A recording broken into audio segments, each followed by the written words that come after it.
나는 앞만 보면 돼. 테슬라와 함께라면. 반갑습니다. 이 오프닝 곡 같은 경우 호불호가 갈리는 걸 알고 있지만 테슬라의 로보택시가 정말 현실로 다가왔고 무감독 자율주행 시작이 코앞으로 다가왔기 때문에 한동안은 이 곡을 오프닝 곡으로 사용하겠습니다. 테슬라는 오늘 또 충격적인 영상을 공개합니다. 바로 이탈리아에서도 FSD가 제대로 작동한다는 것입니다. 사실상 어디를 가더라도 테슬라의 자율주행은 켜기만 하면 그대로 작동한다는 것을 보여주고 있습니다. 테슬라가 자율주행에 카메라만 사용한다는 점을 약점처럼 이야기하는 경우도 많은데 전 세계에서 작동 가능한 자율주행 능력을 보유한 기업은 테슬라가 유일무이합니다. 이게 왜 그럴 수밖에 없는지 일론 머스크가 남긴 드론 영상을 통해서 이를 살펴보겠습니다. 이 글을 보게 되면 일론 머스크는 점점점만 남기고 있습니다. 그리고 그 영상을 보게 되면 인공지능이 조종하는 드론과 사람이 조종하는 드론의 경합이 벌어지고 있습니다. 그냥 딱 봐도 드론을 조종하는 게 일반적인 자동차를 조종하는 것보다 훨씬 더 어렵다라는 게 명확하지만 그래도 비교를 해보겠습니다. 제로백 같은 경우 일반 승용차가 약 6에서 10초 정도이고 고성능 스포츠카는 3초 정도입니다. 테슬라 모델 S 플레드 같은 초고성능 차량의 경우 2초 미만의 제로백을 가지고 있기도 합니다. 그런데 지금 화면에 나오고 있는 레이싱 드론 같은 경우 제로백이 1에서 1.5초입니다. 말 그대로 가속력이 미쳤다는 것이죠. 그리고 지금 보는 영상에서는 급격한 커브들 덕분에 드론의 압도적인 가속력이 지속적으로 발휘되고 있음을 여실히 보여줍니다. 그만큼 조종이 더 어렵다는 것이죠. 이처럼 극한의 드론 레이싱에서 요구되는 반응 속도나 기기의 조작 능력은 일반적인 자동차를 주행할 때 요구되는 수준을 아득히 뛰어넘습니다. 그런데 놀랍게도 단 하나의 카메라와 모션 센서만을 활용하는 AI 조종 드론이 가장 뛰어난 인간 드론 조종사들을 모두 압도하며 승리하는 장면이 펼쳐졌습니다. 이 사실이 의미하는 바는 무엇일까? 바둑에서 알파고가 인간의 한계를 일찍이 넘어섰던 것처럼 자동차의 자율주행보다 훨씬 더 빠른 반응 속도와 극도로 높은 정밀함이 요구되는 세계 최고 수준의 드론 조종 경기에서도 인공지능이 단 한 대의 카메라만으로 인간을 추월했다는 뜻입니다. 자율주행은 크게 두 가지 단계로 나눌 수 있습니다. 첫 번째는 사물의 위치와 속도를 정확히 인지하는 단계이고 두 번째는 이를 바탕으로 움직임을 계획하는 단계입니다. 이 중 센서가 담당하는 역할은 바로 첫 번째 단계인 인지의 단계입니다. 자동차의 경우 어디에 다른 차량이나 사람이 있는지, 드론의 경우에는 어디에 다른 드론이 있고 내가 지나가야 할 경로와 장애물이 무엇인지 인지해야 합니다. 세계 드론 대회처럼 일반적인 자동차 자율주행보다 훨씬 더 빠르고 정확한 인지가 요구되는 상황에서도 단 하나의 카메라만으로 이 인지 단계에서 세계 최고의 인간 드론 선수를 뛰어넘은 것입니다. 테슬라 자율주행에서 카메라가 아닌 다른 센서를 반드시 사용해야 한다는 주장이 얼마나 현실과 동떨어져 있는지 이 사례가 단적으로 보여줍니다. 훨씬 더 어려운 조건에서조차 카메라만으로 인간을 능가했는데 오히려 더 쉬운 일반 도로 위 차량 자율주행에 왜 다양한 센서를 달아야 한다고 생각하는지 의문입니다. 일론의 입장이나 사고를 할 줄 아는 사람의 입장에서는 솔직히 답답하고 어처구니가 없으니 그냥 점점점 세 글자를 남길 수밖에 없는 상황인 것입니다. 자율주행의 핵심인 인지와 계획 중 테슬라가 가진 진정한 강점은 바로 계획 능력입니다. 웨이모가 아무리 많은 센서를 차량에 장착해도 상황 판단을 제대로 하지 못해 어처구니 없는 주행을 보여주는 경우가 종종 발생하는 이유는 계획을 담당하는 두뇌, 즉 인공지능이 약하기 때문입니다. 지금 보시는 자료가 테슬라의 공식 회계 자료입니다. 이를 보게 되면 지난 분기 테슬라는 AI 인프라스트럭처에 50억 달러 이상을 사용하였고 그 전 분기에도 50억 달러 이상을 사용하였습니다. 이는 하나로 7조 원에 달하는 투자를 3개월마다 AI 인프라에 쏟아붓고 있는 것입니다. 이처럼 말 그대로 천문학적인 금액인 7조 원을 3개월마다 쏟아붓는 이유가 그래야만 진정으로 똑똑한 두뇌를 갖출 수 있기 때문입니다. 그런데 웨이모를 비롯해 자율주행을 한다고 내세우는 다른 기업들은 정작 돈을 벌지 못하고 있는데 어떻게 AI 인프라에 대규모 투자를 할 수 있겠습니까? 이런 기업이 투자를 지속할 수 있는 유일한 방법은 외부로부터 추가 투자를 받는 것뿐입니다. 테슬라는 전기차 판매를 통한 수익으로 실질적인 이익을 내며 그 기반 위에서 자율주행 인공지능의 수준을 끌어올리고 있지만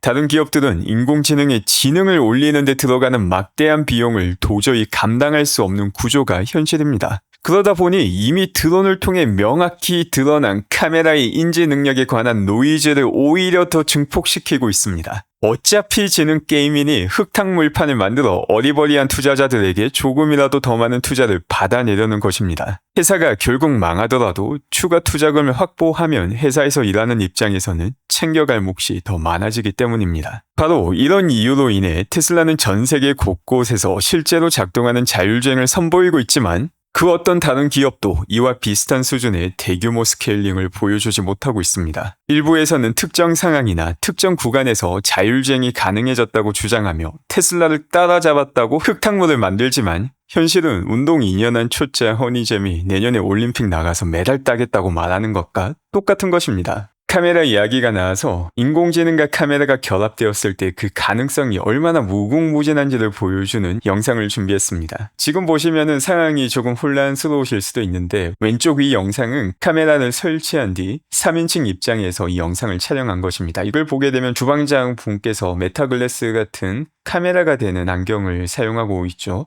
그리고 바로 그 모습이 오른쪽의 영상입니다. 그러면 왼쪽 아래 이 영상은 뭐냐? 바로 오른쪽에 1인칭 입장에서 촬영한 이미지만으로 마치 카메라 스탠드를 활용하여서 3인칭 입장에서 촬영하는 것처럼 재구성한 겁니다. 이걸 가지고 이걸 만들고 있는 겁니다. 그런데 실측각과 비교해보면은 너무나도 비슷하죠. 그리고 여기서 모델을 조금 더 발전시켜서 사물들 같은 경우 움직이지 않는다라고 가정하게 되면 이 모습과 훨씬 더 가까워지게 됩니다. 지금 보는 이 기술 자체는 자율주행이 일부 응용될 수도 있지만 핵심은 자율주행이 카메라 이외에 다른 추가 센서가 필요하다라고 말하는 것은 터무니없는 소리다라는 게 핵심입니다. 그 밖에 오늘 공개된 이탈리아의 FSD 같은 경우 또 일론 머스크와 이탈리아 총리 조르자 멜로니가 또 가까운 사이이기 때문에 조금 더 긍정적인 효과를 볼 수 있지 않을까 하는 생각도 듭니다. 이처럼 다양한 국가에서 테슬라 FSD가 작동한다는 것은 사실은 그렇게 놀라운 일이 아니기도 합니다.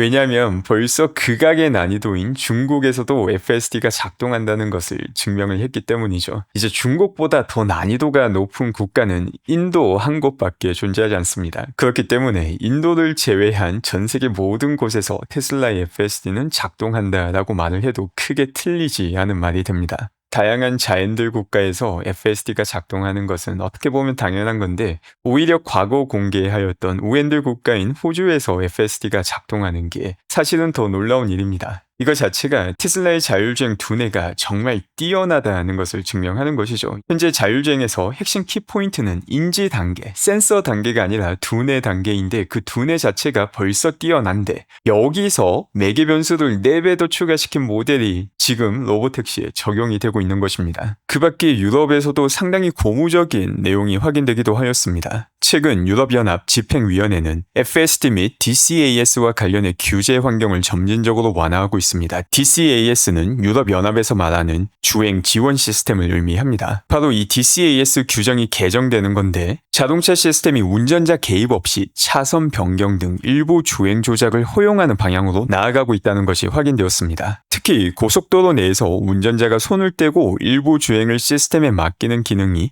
한정적으로 승인될 수 있도록 하는 논의가 진행되고 있으며 네덜란드가 이 규제를 선도하고 있습니다. 2025년 상반기 중 EU 전체를 대상으로 규제안 표결이 예정되어 있습니다. 그 이후 각국에서 순차적으로 적용될 전망인데 이탈리아 같은 경우 유럽 내에서도 조금 더 빨리 진행될 수 있지 않을까 추측됩니다. 또 그 밖에 로보택시 시작을 앞두고 라이다를 장착한 모델 Y가 목격되기도 하였습니다. 테슬라가 라이다를 장착한 이유가 매핑을 위해서다라고 이야기하는 경우도 있는데 사실 테슬라는 지도가 필요 없습니다. 라이다를 장착한 이유 역시 매핑을 위해서가 아니라 라이다를 통해서 얻은 정보와 카메라를 통해서 얻은 정보가 일치하는지 최종 점검을 하는 단계입니다. 로보택시를 시작하기에 앞서서 최종 점검을 하는 모습이죠. 테슬라의 로보택시 시작 준비가 완료가 되었다라는 정황은 곳곳에서 파악이 되고 있습니다. 이전에는 로보택시와 관련된 포지션이 여러 개 존재했는데 이 포지션이 모두 다 사라졌습니다. 로보택시 시작에 필요한 인원들이 모두 다 충족이 되었다는 의미입니다.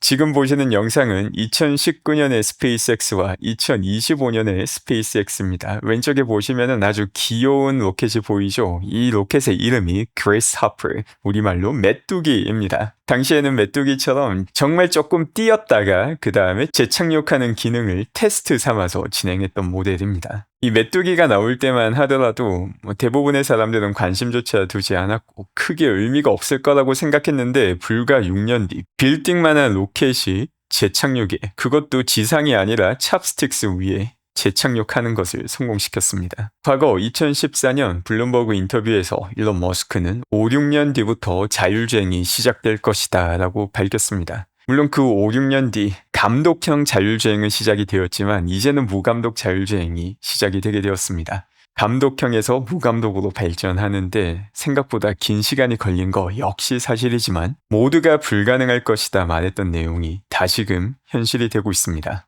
마지막으로 중국에서는 테슬라 차량 인도가 미친 듯이 이루어지고 있습니다. 지금 보시면은 화면 오른쪽 편에 엄청난 수의 테슬라 차량이 계속해서 인도가 되고 있는데 이게 한 지역에서만 목격되고 있는 일입니다. 매 분기마다 인도량과 관련해서 또 모듈이들이 날뛰고, 특히 이번 분기 같은 경우 모델 Y 업그레이드로 인해 주 단위로 조금 적게 나왔을 때 모듈이들이 정말 풍년이었는데, 아니 정말 원숭이도 아니고 매 분기 같은 일이 반복된다는 거 역시 테슬라 투자에 기회가 넘쳐 흐른다는 것을 보여주는 내용입니다. 오늘도 함께 해주신 분들 감사드리고 건강한 하루 되시기 바랍니다. 우리는 테슬라와 함께 자율주행이 시작되는 곳에서